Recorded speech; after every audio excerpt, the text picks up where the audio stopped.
Hey guys, welcome back to another quick how-to video, and today I am going to show you on how to mention someone in Instagram story without showing. And the first thing that you'll need to do is to open your Instagram application on your device and then log into your Instagram account.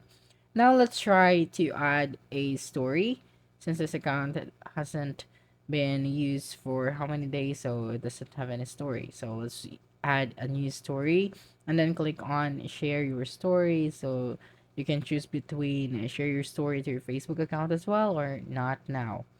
Okay, so now let's wait until the uploading process is complete.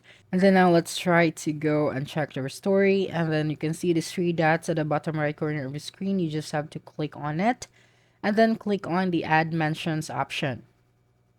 So here you just have to mention your friends or anyone on Instagram as long as you know their username, and then select their profile and click on add. So as you can see, we're able to mention them on this specific story without showing their username. And that's a wrap. Don't forget to like, subscribe, and hit the notification bell for more quick how-to videos next time.